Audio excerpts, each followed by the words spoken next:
Hi, and welcome to the blended learning environment for Marcy Wood's ATIP LA1 Moodle.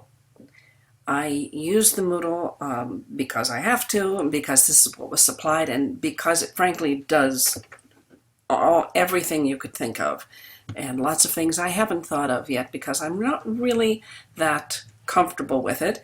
But I have been using the Moodle for about 3 years now, and I have, thanks to this course in blended learning, managed to make even better use of it now that I have figured out how to upload videos. Yay me! In my class, the students only meet 1 day a week, and they don't meet all day. They have a class that's 2 hours and 15 minutes long. The other 4 days of the week, they have a study hall. So it is imperative on me as a blended learning teacher to have things that they can use to access the class and access each other and access me during all the other days that we do not have class, but that they have a legitimate study period in which to do their homework for me or contact each other. And I will go through here on the Moodle and show you what I have added since taking the blended learning class and what I had already had in place that I think works really well. First of all, let me introduce you to my class.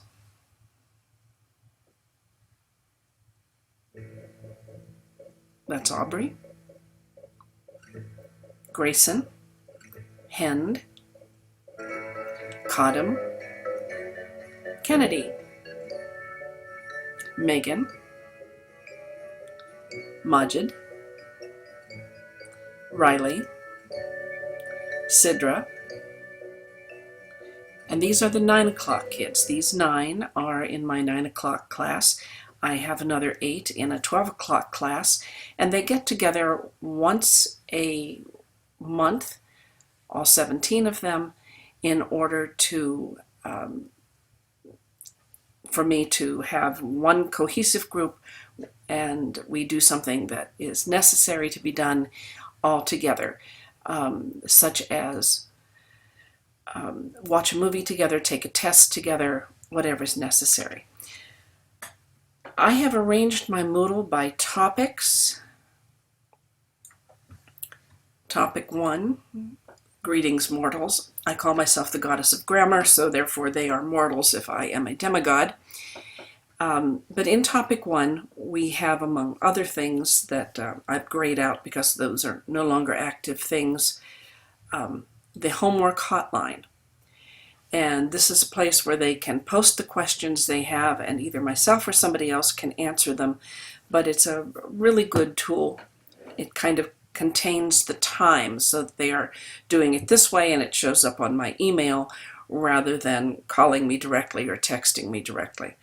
I do try to check it 3 or 4 times a day so that the kids aren't hanging around waiting for an answer and not using their study time.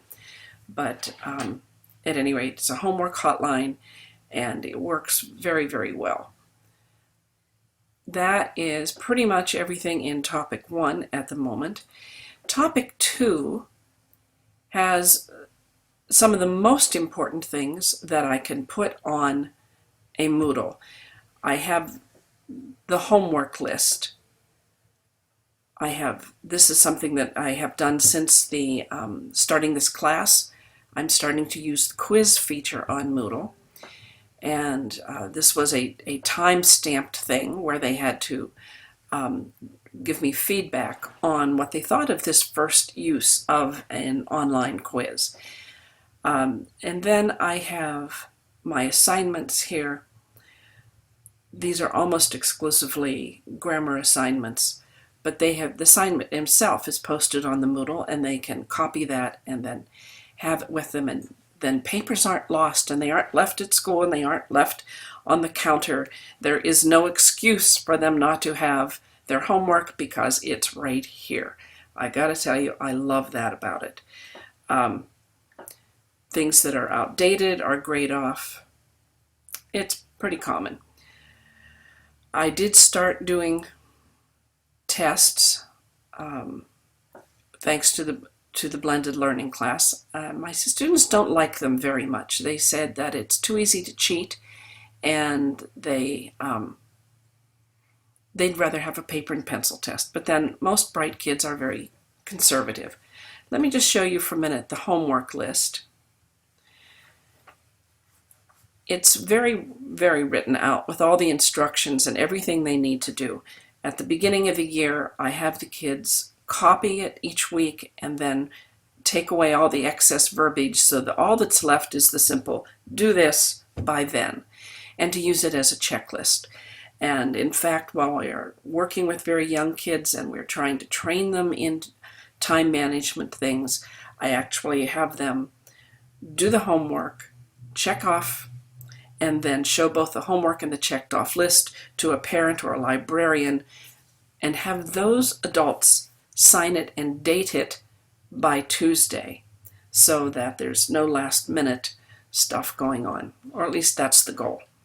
So at any rate, a homework list I think is an excellent use of an online course management thingy like the Moodle, because there's no excuse for them not knowing their homework. It's posted. Other things that I keep on the Moodle, one of the things I like especially given my goal for this class, which is to build up their sense of community, is a forum called the Bistro, which is simply a coffee shop for them to sit around and talk. And it really did not take off until a student from last year's class showed the current student just how involved the kids in her class had been on it. And that helped it just go, because then there was somebody who saw how to use it, and they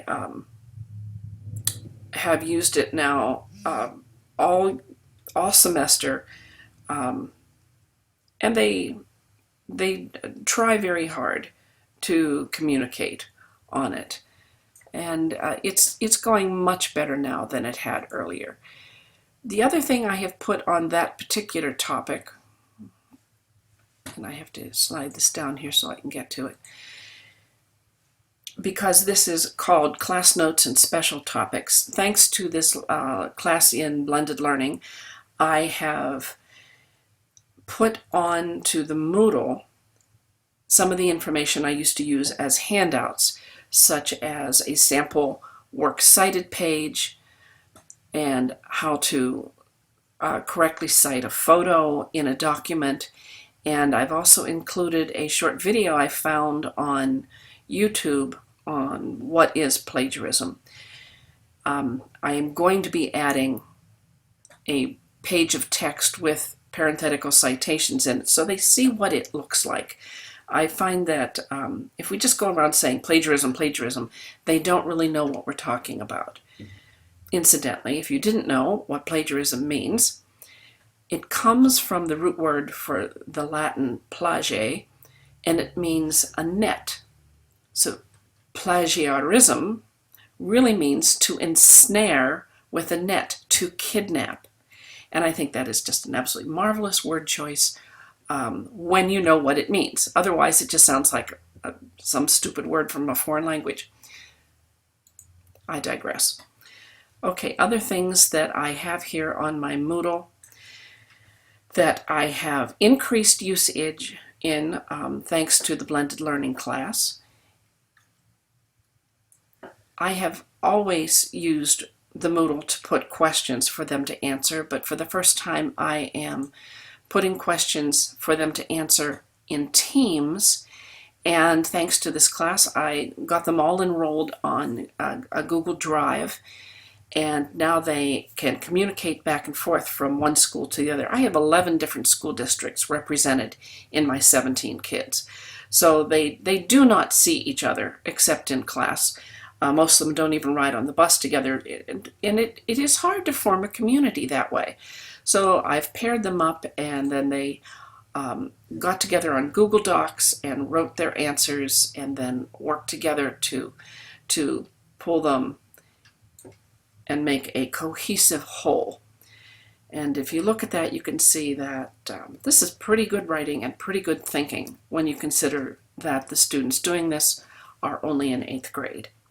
So I'm very happy with this particular task and with learning more about using Google Docs and things of that nature for the blended learning class. And I think that's going to be a very successful inclusion in my teaching from now on. I've also done more videos such as this. The next piece of work you have to study is Martin Luther King Jr.'s The Letter from Birmingham Jail. If I didn't sound like such a turkey, I would like it a lot better, but oh well. In this case, I did a 15-minute background on the civil rights struggles in the 60s in Birmingham and in Montgomery, and how Martin Luther King Jr. came to be jailed in Birmingham. And then from that, I added, in fact, that's homework for this week, so I'm going to be interested in seeing how they feel about it. But from there, I also added a video of someone recreating that whole writing of the letter from jail in the actual jail cell from Birmingham. This particular video has lots of film clips from the marches and the demonstrations at that time, so it's beautifully illustrated, and the kids can read the letter from Birmingham jail while the person enacting, Martin Luther King, recites it. So I was delighted to find that and put those together. And I could not have done that very well if it weren't for the blended learning class, because it's something better done individually than as a whole class together. So I'm delighted to be able to put those things on the Moodle. I do other things with the Moodle. Around Valentine's Day, the students all wrote poetry, and they posted their poems on the Moodle, and then asked one another for help in editing. As you can see here are the comments on Megan's sonnet, and it was very nice because the comments came from students outside that particular class as well, and all of them seemed to really enjoy that particular assignment, and they all did manage to get their sonnets posted and to ask for help on them. And that we didn't do this at all in the classroom. This entire assignment was done online, and that was a first for me, and it was very successful. Basically, what I'd like to say about using my Moodle for blended learning is that it is indispensable. I could not accomplish half of what I do with a class set up where they never see each other, they only are together for 2.5 hours, without a course management program like this. And if I had a tip to give to new teachers starting blended learning, it would be find a class management system, whether it is the Moodle or Edmodo or Schoology. Find one that works for you. This one was assigned to me prior to the Moodle. We used a wiki, and I loved that. It was easier to manage, I think. But this was the choice to go to, and I am experiencing some success with it, and it does what you need it to do.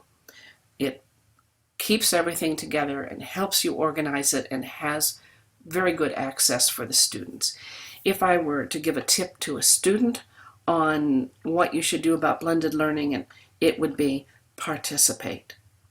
Keep checking always to see what new things are there, and use it, use it, use it. Don't fight it.